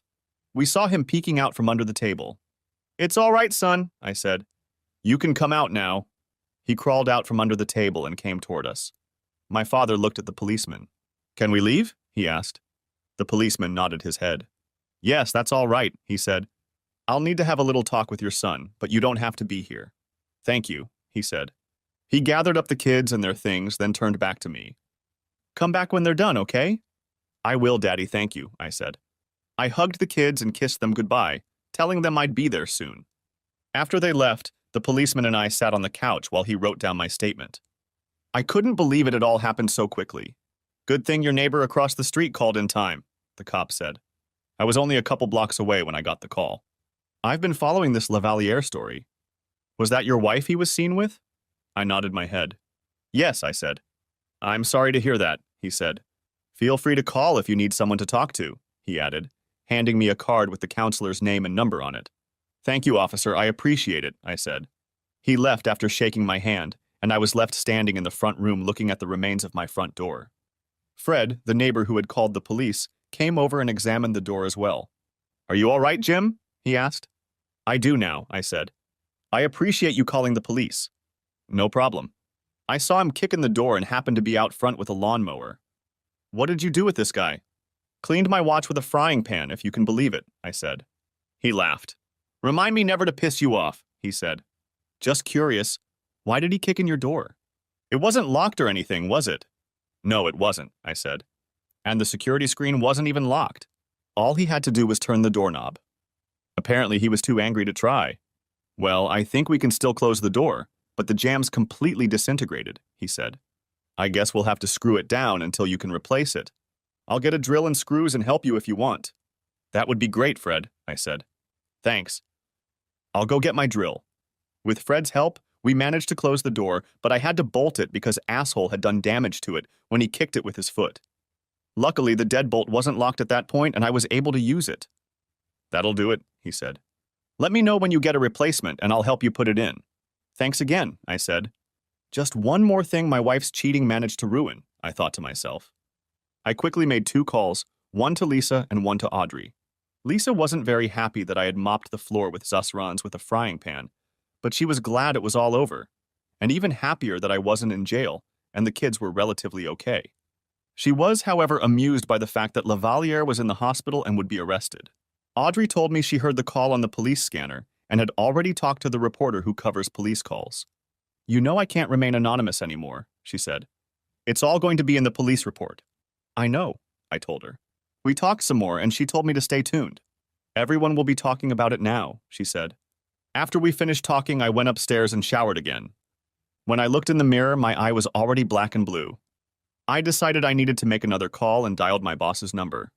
I explained the situation and told him I needed to take a few days to get things straightened out. "Shit," she said. "You had a hell of a weekend." "That's okay. You've got a lot of free time ahead of you, so take a week and figure it out, okay?" "I will, thanks, boss," I said. We finished talking and I headed off to see my parents and kids. Linda pulled up to their house at the same time I did. I wasn't expecting her to show up, and I didn't know what to expect. I got out of the car just as she did, and we met on the walkway leading to the front door. She was shocked when she saw me. "Oh my God, are you okay?" she asked. I shook my head. "What happened?" "It's a little late to worry about my well-being, don't you think?" I asked sarcastically. "You want to know what happened?" "Your lover happened. He came to the house to pick a fight." "Yes, it is," I said. "Don't worry, I cleaned his clock with your big frying pan." "Did you hurt him?" she asked. "Please don't tell me you hurt him." I couldn't believe what she was saying. "He's been taken to the hospital," I said. "I don't know what condition he's in, and frankly, I don't care. All I know is that he'll be in police custody for a while. They're pressing charges against him." "By the way, why are you here?" "I came to see my kids," she said. "I miss them, and I haven't seen them since." "You mean since the night you left us to be with Asshole?" I asked her. "Roughly. It's only been, 36 hours? And you're just now thinking about them?" "Please don't call him that," she said. "That man ruined our marriage, Linda, and you helped him without a second thought for me or the children," I said, my anger building. "He ruined our family. I'd say that makes him an asshole of the highest order. And you're defending him." I walked into the house and she followed me. When we got inside, everyone looked in our direction. The children huddled close to their grandmother, who was now in character as Mama Grizzly. "What do you want?" Linda hissed. "I want to see my children," Linda said. Timmy looked frightened. He clung even tighter to my mother. Emma looked at my mother, unable to hide her disgust. "Why did you kiss that man, Mommy?" she asked. "What man?" asked Linda. "That man," Emma said, pointing to the TV. We looked over and saw Lavaliere's face on the screen. "This just came into Eyewitness News," read the news anchor. Sharks tight end. Mark Lavaliere is reportedly facing multiple charges tonight after he allegedly kicked in the door at the home of a woman he was seen with Friday night. According to police reports, he assaulted the woman's husband. The report says the husband defended the home with a large cast iron skillet. Lavaliere is currently at a county hospital being treated for a serious head wound and other injuries, the anchor reported. The district attorney said charges will be filed, and Lavaliere will be taken into custody when his medical condition improves. Sharks team management just released a statement saying Lavaliere is suspended pending the outcome of the investigation. The scene changed to show Roger and Jack standing behind a microphone. "We regret to report that tight end Mark Lavaliere is currently in the hospital being treated for a head wound and other injuries," Jack said. "We have read the police report and would like to apologize to the family he allegedly assaulted. For the record, we contacted the husband and made what we believe was a more than reasonable offer, however he declined it." "How do you respond to the pending charges?" one reporter asked. "As far as we can tell, these charges include terroristic threats, breaking and entering, assault, and battery." "We have no comment at this time," Roger said. "However, we have suspended Mr. Lavaliere pending the outcome of the investigation. At this point, he is still unconscious, so we have yet to hear his version of what happened." "That's all for today." "Thank you." The scene moved to the studio. "This is breaking news," the anchor said. "Stay tuned to Eyewitness News as it becomes available." Everyone turned to Linda as the report ended. "Oh my God," she said quietly. "Unconscious? What other injuries are they talking about, Jim? What did you do to him?" "That's right," I said. "Show concern for your lover. If you must know, I hit him." "Several times." Linda started to approach Emma, but the girl recoiled. My mother spoke up. "Haven't you done enough for these children?" she asked. "With this family? I think it would be wise for you to leave now, Linda," my father said. "While you still can." "And Linda," my mom said. "You will never be welcome in this house again." With tears in her eyes, Linda looked at the children, at my mother, then at my father, and finally at me. There wasn't an ounce of sympathy for her in the room. She turned and headed for the door. "It was just one night," she sobbed as she left. After she left, I hugged the children and they cried on my shoulder. Eventually, they quieted down. I kissed them both goodnight, and after saying goodbye, I left. When I got home, I reminded myself to enter through the garage since the front door didn't work. As I entered the house, the phone buzzed. I looked and saw it was calling me from LV, a close family friend who had recently retired after working for many years as an attorney. He was one of the smartest and wisest people I knew, and the best friend to a family like ours. "Hi, LV," I said when I answered. "Hey, you," the old man said. "I saw that report. I've been following the story and I recognized Linda from the pictures in the paper. Are you and the kids okay? Not really, I said. Is it true that you cleaned Lavaliere's watch with a frying pan? He asked. Yes, it's true, I said. He laughed. Good for you, he said. I take it you're divorcing Linda? Yes, I told him. Is there no chance you can negotiate with her? He asked. I'd hate to see you break up. No chance, LV, I said. I told him about the videotapes Lavaliere had sent and what he'd said. Well, that complicates matters somewhat, he said. Have you talked to a lawyer yet? I have an appointment with Lisa Hawkins in the morning, I said. Hawkins, huh? He asked. The Ice Queen herself. The Ice Queen? I asked. Yeah, she's cold as ice in the courtroom, he said. If you need scorched earth, she's your girl. But she's also one of the most expensive family law attorneys in the state. Are you sure you can afford her? She said she'd take my case pro bono, I said. Really? Asked LV. Any idea why? No, not one, I said. Maybe you should ask, he said. I will, I told him. We talked some more about this and that. If I can help you in any way, let me know, he said. Thanks, I told him, ending the conversation. I ate a little dinner, then picked up the things Lisa said she needed to see. I climbed into bed and fell soundly asleep. The next morning after breakfast, I was out the door. Halfway to Lisa's office, my phone rang. I saw that it was a call from Linda's mother, and I answered it, using a Bluetooth headset so I wouldn't get caught talking on the phone while driving. Jim, you have to go to the hospital, she said frantically. Why? I asked. It's Linda, she said. She tried to kill herself last night. Took an overdose of sleeping pills and some alcohol. She's been put down and her stomach pumped, but she's still out of danger. Tried to unhook yourself and screwed up too, huh? I asked coldly. Sorry, I have an emergency right now. Maybe I can swing by her place after the meeting. Jim, she's still your wife and the mother of your children, she said. And she's in the hospital. Don't you have feelings for her at all? Why do you think she's there? I asked. And do you think she even thought about the kids when she left with that asshole? Or about me? I have an appointment with my lawyer. I can swing by her place when I'm done. Please, Jim, she's a total wreck, she said. It's completely destroyed her. She has no one to blame but herself, I said. How can you be so cold? She asked. Linda loves you and the children. I feel the love, I tell you, I said. I'd better be going. I'll look in on you when I'm done. She gave me the room number, and I hung up after saying goodbye. I made my way to the parking lot downtown and then headed towards the building where Lisa's office was located. I was greeted by an attractive young brunette receptionist who directed me to a chair in the waiting area, summoning Lisa. A few minutes later, a petite blonde woman in a pantsuit came out and ushered me inside. Once in the office, she turned and held out her hand to me. I'm Lisa Hawkins, she said with a smile. It's nice to finally meet you, Jim. Likewise, I said, though I wish it had happened under more favorable circumstances. Me too, she said. Well, let's get right to the point, shall we? Did you bring the information I asked for? Yes, I said, pulling out a folder with all of our financial information. I also handed her the USB drive with the videos asshole had sent me. She took a quick look through it all, nodding her head and making notes as she went. So, she said, finishing, here's what I think we should do. We'll file a petition citing adultery as grounds for divorce. In this state, adultery can be used as leverage against any form of alimony. Plus, it looks like you both make almost the same amount of money. Usually, the state splits everything in half, but in your case, I think we may be able to get a little more. We'll ask for physical custody, but you should know that in most cases, the court awards it to the mother unless there's nothing to indicate she's unfit to be a mother. Well, she tried to kill herself last night, I said. Her eyes sparkled as she smiled. Very interesting, she said. I suppose you could make the argument that a person who attempts suicide isn't mentally stable enough to take care of children. And as you said, her lover attacked your family. That reminds me, I need to apply for a restraining order against her and Lavaliere. Even though he's in the hospital and will be charged? I asked. Especially since he'll be facing charges, she said. He's already shown he's willing to break into a house and attack you.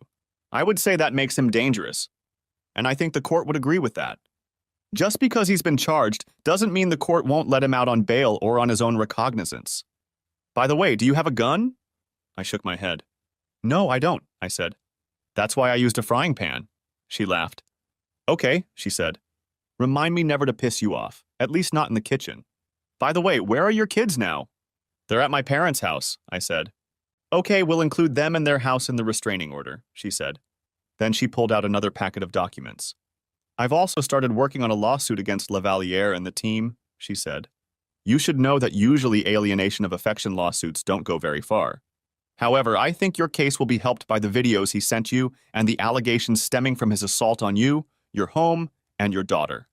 I did a little research and found out that with everything included, he is worth about $125 million. I think $12.5 million would be a reasonable figure considering what he did to you and your family. That doesn't mean you'll get that amount, but it's worth a shot. Since we know he's done this to other people, maybe we'll find out if they'd be willing to come forward. Maybe we can make it a class action suit. What do you say? You're a lawyer, I said. You do what you think is right. Okay, she said. It won't be easy, but we can try. I think we can make similar claims against the team, since all players are required to sign a morals agreement. However, it depends on what they do with it after the charges are filed. You have to know it will be an uphill battle. I've already figured it out, I said. If anything, I think the divorce itself can be settled pretty quickly, she said. Adultery is still considered a misdemeanor in this state, even though no one has ever been prosecuted for it. I don't agree with that law, but it's still on the books. But we can use it to our advantage. If she tries to contest the divorce, we can use that as leverage. If she doesn't contest the divorce, it could be finalized in as little as 3 to 6 months. Litigation will take more time and work, but I think we'll end up ahead in the end. Any questions? Just one, I said. What is it? She asked. You said you were doing this pro bono, I said. Why are you doing it? You know you're not the only one Lavalier has hurt, right? I nodded my head. He seduced my fiancée years ago before he became the star he is now. Wait, what? I asked. I'm sorry to hear that. Is he bisexual or something? She shook her head. No, not at all, she said. But apparently my then fiancée was. I was still confused, and it was obviously reflected on my face. She smiled and explained. We got engaged after the 2015 Obergefell decision allowed same-sex marriage nationwide. The situation was similar to yours. She fell in love with him at first sight, about the same as your wife. After that, things were never the same between us. I broke off the engagement, and frankly, I wanted to get back at him, but the opportunity never came until you came along. Most of his victims usually hid in shame after becoming cuckolds. I'm sorry to hear that, I said. Are you two still friends? We're friends, but I wouldn't say we're friends, she said. I've moved on, and so has she.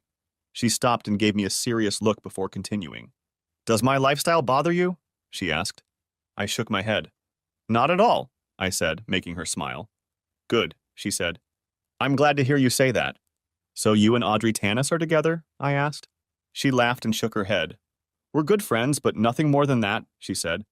And no, there's nothing between us, but I wouldn't mind spending some time with her. Why?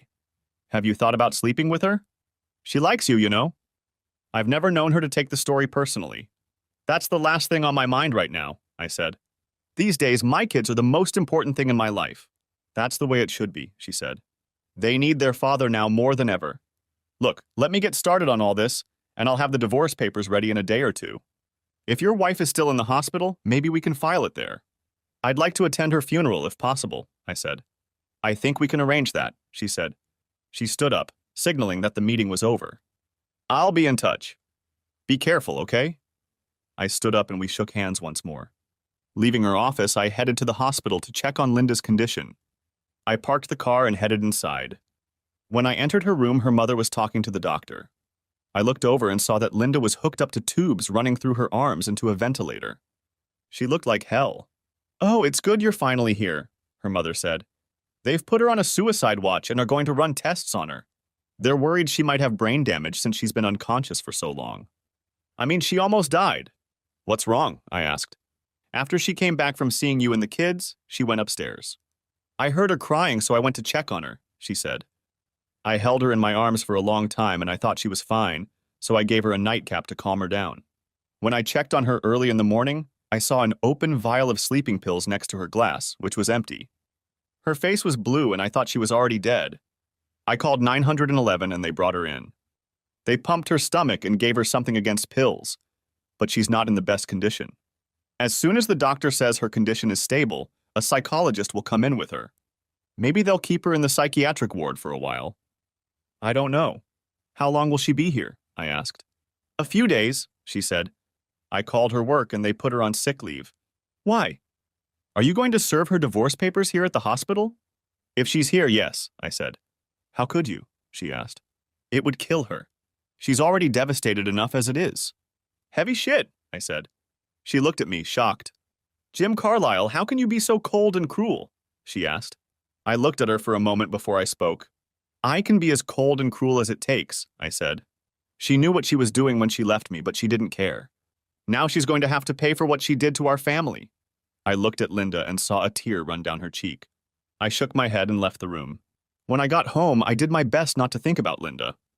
The first thing I needed to do was fix the door, so I went online and priced out doors. I realized I'd have to pay for the jam as well. Damn it!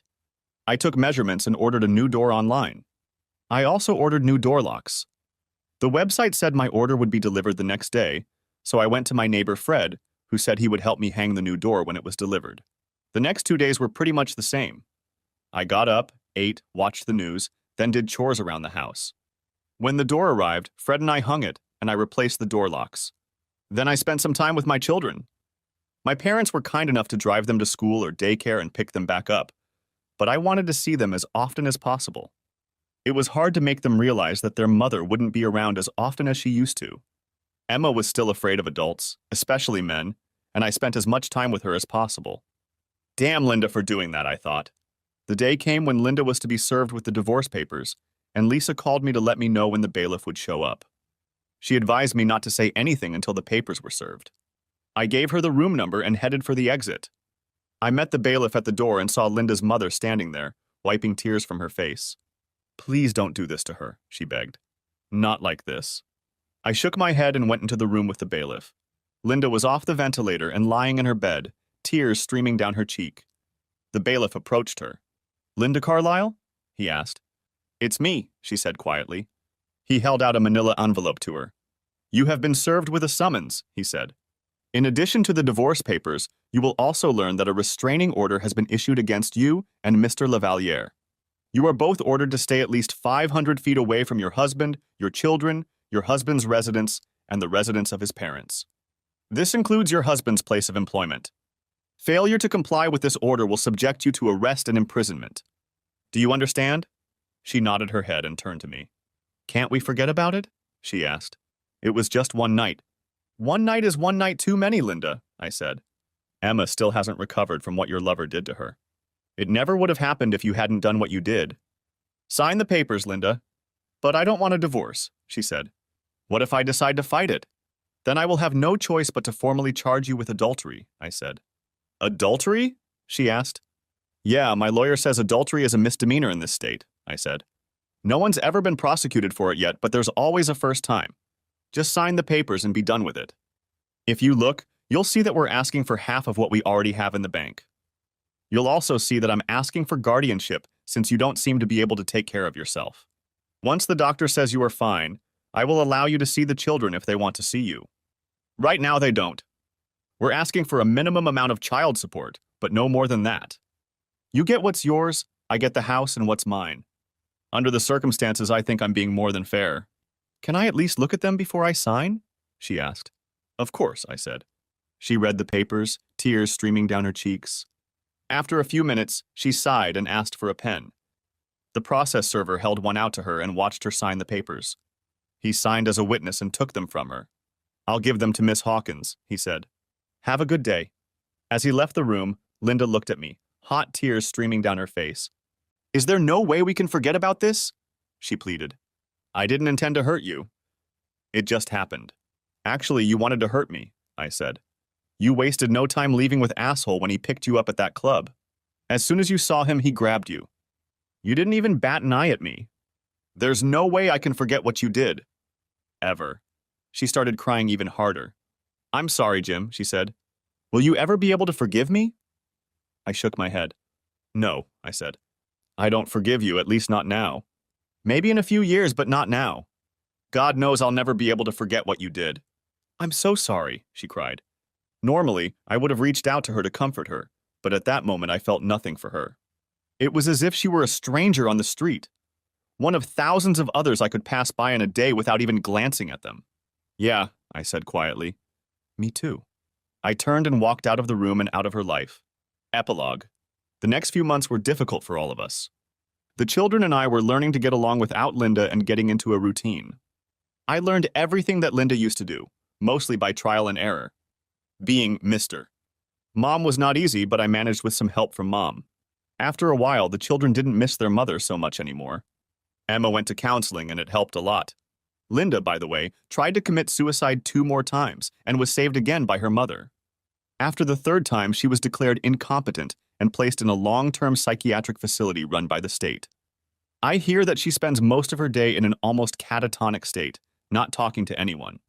She eats, breathes, goes to the bathroom, and sleeps, but that's pretty much it. The rest of the time, she sits in her room rocking back and forth and apparently daydreaming about happier times. I no longer socialize with the circle of friends we used to have.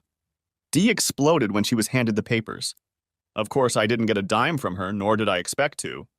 I just wanted her to know how much her actions, or lack thereof, had helped ruin 4 lives. I saw Dave a few months after that eventful Friday, and he told me they were getting a divorce. It seems she was trying to do the same thing Linda did, and their so-called friends had her back. Now I know what you've been through, he told me. I can't put into words how sorry I am that all this happened. I didn't get as much as I had hoped, but I still managed to get a very good amount of money from them, enough to put both kids through college and still have some left over. I was also able to get lifetime season tickets. Lavalier was eventually fired, but only after he went to prison to serve 8 to 15 years, having been found guilty of all the charges against him. We ended up filing 2 lawsuits against the asshole. Over 50 men claimed their marriages were ruined by Lavalier. Lisa put together a class action lawsuit and submitted it to the court. A few months later, the judge allowed it to be heard, and the games began. Lisa told me that no matter what happened, win, lose, or draw, the asshole would end up with no money. I filed a separate lawsuit against him for intentional infliction of mental anguish and damages as a result of his attack on me, the house, and my daughter. We won that lawsuit with a jury award of $1.5 million. It wasn't as much as we originally asked for, but it felt good that we won. Even though Lisa didn't ask for anything, I gave her a percentage for all her hard work. In July, I decided to sell the house. There were too many bad memories associated with it. I found a nice 3-bedroom apartment nearby that included security, bought it, and we moved in. With the help of a psychologist, I was slowly getting my life together, but I still didn't have much of a social life as I spent all my hours with my children. After all, they were still my top priority. Audrey introduced me to April, her friend who was going through a divorce, and we dated for a few months. She was nice and we seemed to hit it off, but I was still shy after what Linda had done. In December, Linda's doctor asked if I could bring the children to see her for Christmas. He told me that this visit might help bring Linda out of her persistent depression. Up until now, they said she was still unable to accept them. I discussed this with her mother and asked the children if they would like to see their mother for Christmas. To my surprise, both wanted to, and on Christmas Eve I took them to an institution in the middle of a well-maintained area on the outskirts of town. The children were nervous at first, hesitant to approach her. I couldn't blame them. She looked exhausted and utterly devastated. The light in her eyes was gone, and she seemed to be looking at something a million miles away. She perked up, however, when the children approached her and gave me a weak smile. "Thank you for bringing them," she said quietly. I nodded my head and said nothing. By then, most of the hatred I had felt for her was gone, replaced by sadness. The doctor and I watched as she recounted what had happened. After about an hour, the doctor asked if I wanted to take the kids. I watched for a while and shook my head. "No, let her have it," I said. "It's Christmas after all." He smiled and nodded his head. We watched them talk and laugh. The doctor turned to me as Linda and the kids were spending time together. "I'm curious, Mr. Carlyle," he said. "What happened? I know her side of the story and I know what was reported. But I still don't know your story. Would you mind telling it to me? Perhaps it will help me to understand her train of thought." I told him what happened and how I feel. Hopefully that would fill in some of the blanks. When I finished, he looked at me thoughtfully. "You haven't thought about reconciliation?" he asked. I shook my head. "That's never going to happen," I said. "She made a mistake, sure, but can't you get over it somehow?" he asked me. "No, Doc," I said. "Leaving the creamer on all night is a mistake." "I know, I've done that." What she did was cold and calculated. She conspired with her friends to make it happen. It's time for her to take responsibility for her actions and move on. "Why don't you help her do that?" "All she wants is to be loved by her family," he said. "Yeah, well then take one in one hand and shit in the other, and see which one fills up faster," I said. You seem to be holding a grudge, he said. How would you feel if you were me, Doc? I asked. Wouldn't you be angry if your wife turned her back and left you without even saying goodbye? I understand you, he admitted. How long do you think she'll be here? I asked. It's hard to say, he said. She's a ward of the state now. She has to show them that she can function independently in society without being a danger to herself or others. Right now, she's a long way from that. She could be here for years. I nodded my head understandingly. We remained silent and watched her interact with the children. Finally, I noticed that Linda was getting tired. She's been getting tired a lot easier lately, the doctor said. He walked over to her. Linda, it's time for you to take your medication. The children need to go home. She nodded her head and kissed the kids one last time. She looked at me. There was sadness in her eyes. Thank you very much, Jim, she said. I'd be glad if I could see them more often. I'm getting better, really. Yes, Linda, I can see that, I said. You look really good, she said. Are you seeing anyone? I date from time to time, but nothing serious, I said. I miss you. And I still love you, she said. I nodded my head. I miss the woman I married, I said. Get well, okay? And Merry Christmas. She smiled, and for a moment I saw a hint of the old Linda. Merry Christmas, she said. And thanks again. You're welcome, I said. The kids said goodbye and walked in my direction. Daddy, can we see her next week? Asked Emma. Can we? Please? Yes, may I, Daddy? Asked little Timmy. Oh, I think we can work something out, I said. Let's get you guys home, okay? Thus began a twice-a-month ritual. Most often the kids were picked up by Linda's mother, but sometimes I did it. A couple times I even had a little talk with her, but we never discussed asshole. There was no way I was going back to her, and she knew it. But she seemed to enjoy the few minutes we spent together. A year and a few days after that Friday when our lives were turned upside down, the first coronavirus death was reported in the United States. It was February 29th. Didn't I say February had to improve to suck? The next month, bans and orders to stay home were put in place. Oh yeah, that sucked. In a few months, it will be 2 years since Linda left the family with Sussrans. And while things still suck, they aren't as bad as they used to be. For example, in June 2020, Lavaliere's team put their hands down and settled a class action lawsuit. Lisa was right. By the time all was said and done, asshole was penniless. We didn't get much, but it was nice to know that he was done for good. He'd lost everything. His money, his reputation as a hero to society, his fame, even his testicles, and his ability to ever experience an erection. Even Linda smiled at that. Maybe next February won't suck as much, or at least not as lame as the previous two. Thanks for watching, I hope you enjoyed it. So subscribe to my channel and watch the next video.